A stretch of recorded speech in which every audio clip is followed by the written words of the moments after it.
Welcome to the Dental Capsule. In this series, we'll cover different dental topics and real clinical situations in short, easy-to-follow capsules, designed to help us improve how we manage our daily cases. Hello, everybody. We are going to start a series of case discussions where we are going to discuss certain cases, mainly surgical cases, in which we are going to discuss the most important tips and tricks, most important highlights of the cases. So this is not going to be an A to Z approach for each case, but it's rather going to be a discuss of the highlights and a brief about the case. And if you have any questions, any remarks, anything that you're going to have any notes about, we will be happy to discuss it together. They are going to be a little bit short videos discussing just a brief about the cases. So we are going to start with this case in which we have an impacted maxillary canine referred by an orthodontist for the removal of the canine, as the orthodontist has evaluated by many means and also classifications for the impacted canine, that he preferred not to go through orthodontic traction and that he will not be able to bring this canine to occlusion. So he referred it to us for surgical extraction. So in this case, as we can see, we have an OBG, a panoramic X-ray, and which is not very useful in such cases. In the cases of impacted maxillary canines, we almost must have a 3D scan or 3D cone beam or cone beam CT combined with the clinical examination for better evaluation and better surgical planning of the case. So as we can see in this view, we have impacted canine. It's vertically impacted. As we know, there is many classification for the impacted canine, but we are not going to go through this now.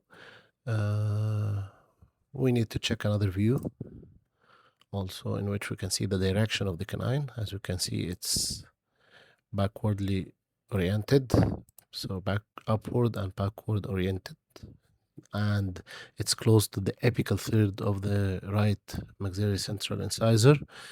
That's the thing that we're going to take care of.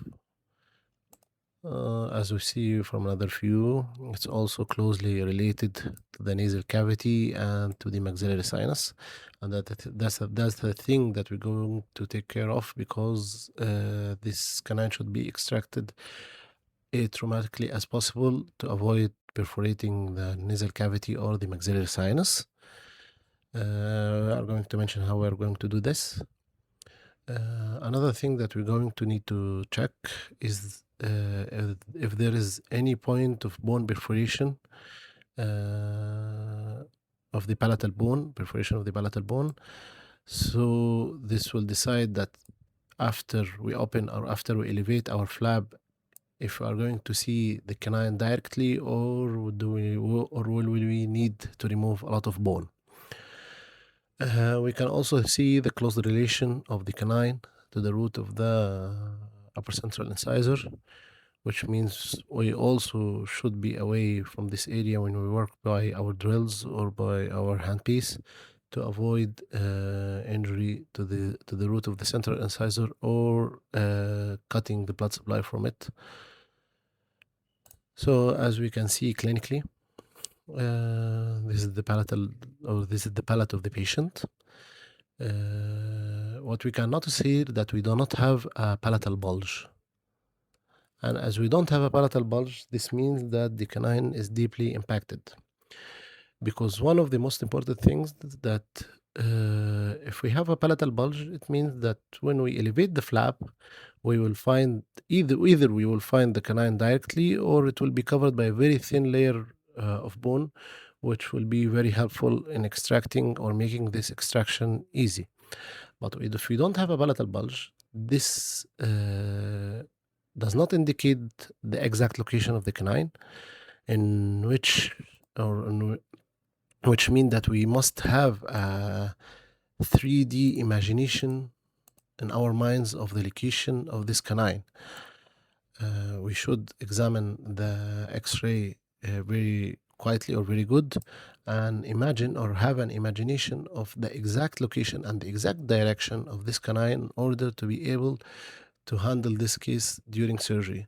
And it's preferred to have this scan or this X-ray by our sides during the surgery, if we needed to check it while we are working. So we don't have a palatal bulge, and this is the anticipated location of the canine, just behind the upper right central incisor. So we're going to do our flap, mucoperiosteal flap. We did it from the distal of the upper second premolar to the distal of the other second premolar, which is palatally inclined or palatally impacted a little bit. In other cases or in simpler cases, we may have restrict our extension on the other side to the distal of the first premolar or the canine.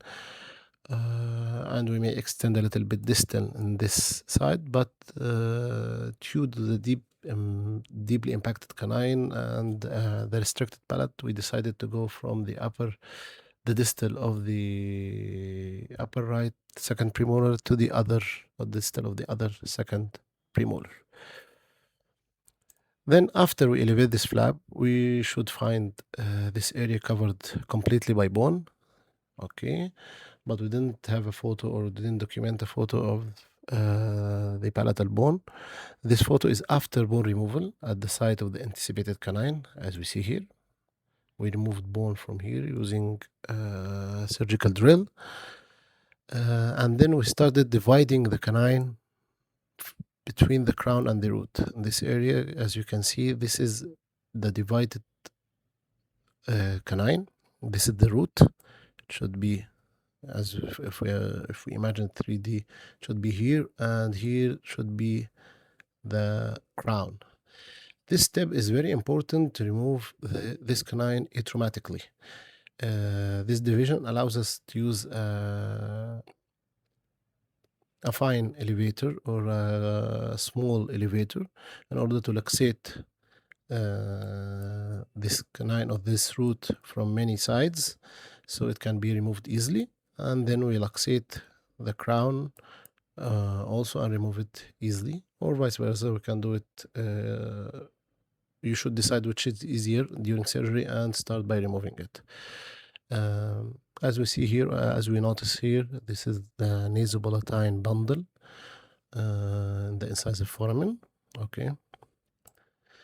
As we can imagine in this photo, we will find this is the imagining of the crown. The crown of the canine should be here. And the division point as we drew it in the last photo. And then we have the root of the rest of the canine. Okay. Then after luxating the canine or the roots of the canine and the crown of the canine, we remove it gently to avoid perforating into the nasal cavity or the maxillary sinus, as we said before. And then we start by smoothing the bone. As we see here, this is our flap, retracted flap, that we did it from the distal of the second premolar to the distal of the other second premolar. And then we place gel foam or gelatin sponge, whatever it's called, in order to help us in healing and the blood clot formation. After that, we will start suturing by returning the midline papilla, which should be over the nasopalatine bundle. We will return it to the midline, and then we may suture either directly by simple interrupted sutures or by sling suture. As we see here, we did a simple interrupted, but it may be a little bit better or a little bit periodontally better to do a sling suture in order to avoid going through the buccal papilla. But in some cases, it doesn't really matter. And as we see here, this is the divided canine, the crown, and the root. If you have any questions, please don't hesitate to discuss with us. If you find anything interesting to note, just tell us. If you have any suggestions to improve our content, please don't hesitate to tell us. Thank you. Thanks for watching. If you found this helpful, don't forget to like and subscribe. Share your thoughts or questions in the comments. We'd love to discuss them with you. See you in the next capsule.